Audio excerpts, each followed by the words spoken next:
Hey there. So we really did it. We packed up the house and we moved into our 37-foot Crossroads Sunset Trail travel trailer and we hit the road. I thought now would be a good time to catch you up on everything that's happened and give you an update on where we are.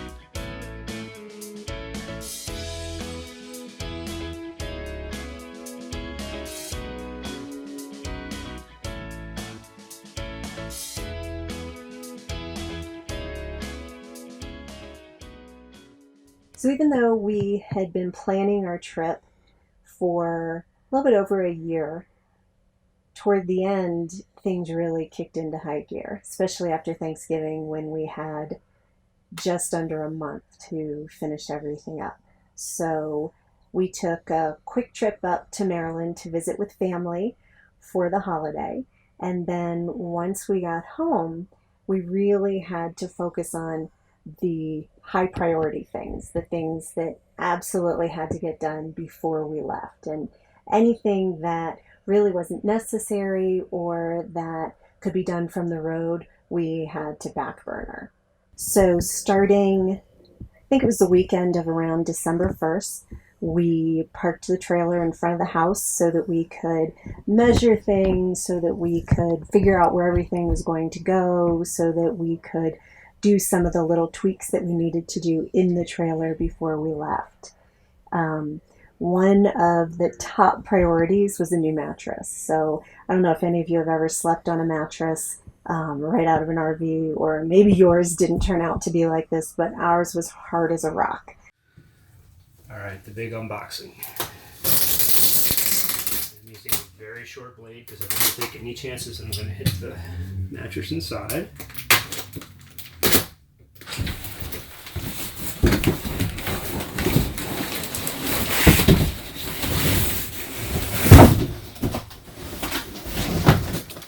It started. Do you see it starting to expand? It's getting good already. Like the steak puff marshmallow man. I was thinking about the Pillsbury dough cans.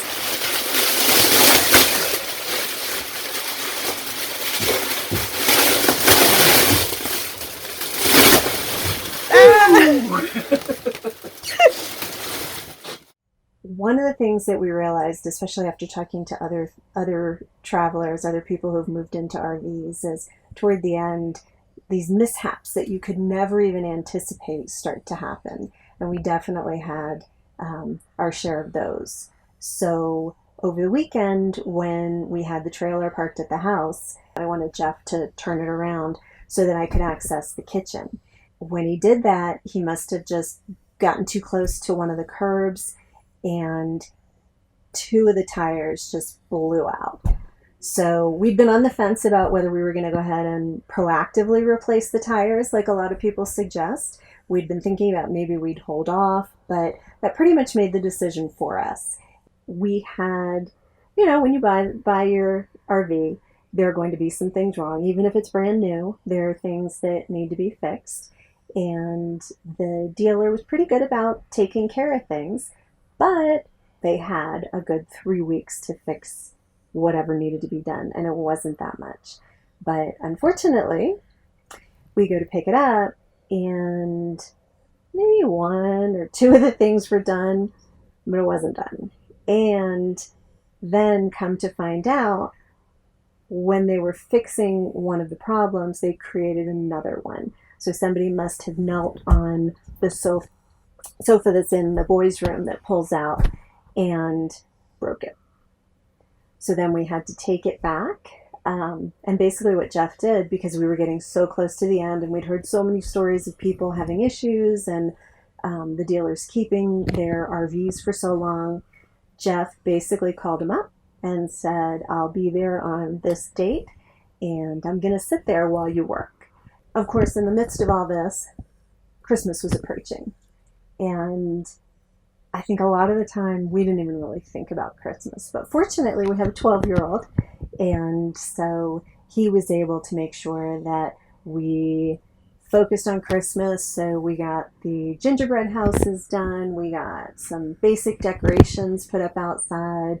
We didn't do the tree in the house. We did save that and do a little tree in the RV. But he made sure that we at least felt like it was Christmas time.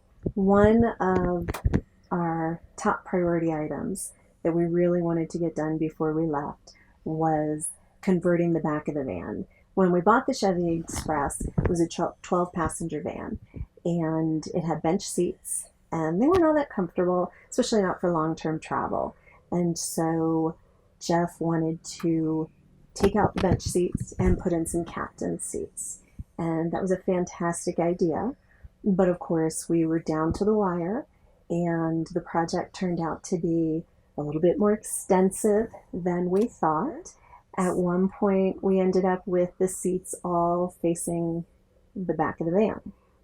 As the old saying goes, where there's a will, there's a way, and we made it happen. It's Mom with a bunch of our stuff for Goodwill and storage.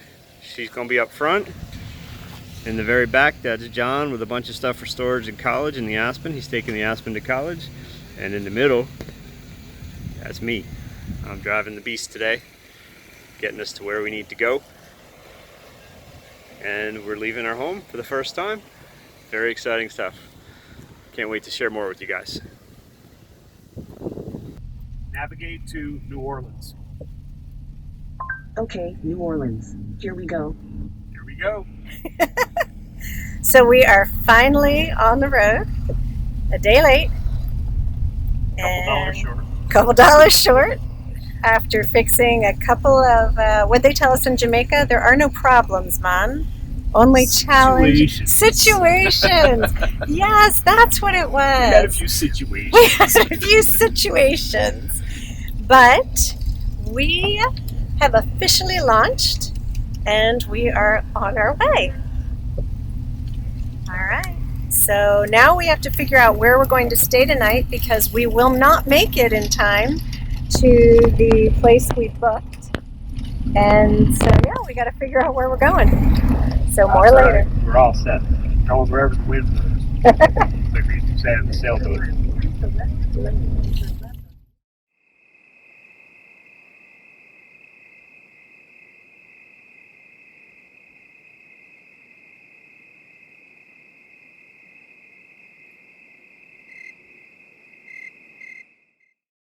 Good morning, everybody. This is day one. We are at a place called High Bluff Campground in the Panhandle of Florida. Just, I think it's a little bit west of Tallahassee.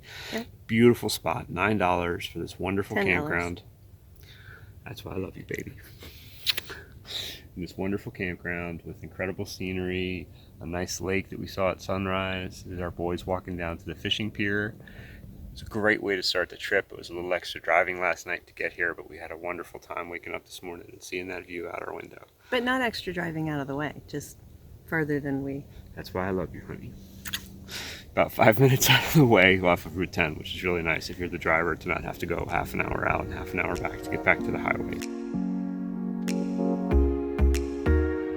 We had originally thought about just staying at a Walmart, Cracker Barrel kind of place along the side of the road so that we didn't have to do too much to go out of the way. But when I found this was perfect, the perfect way to wake up, especially day one.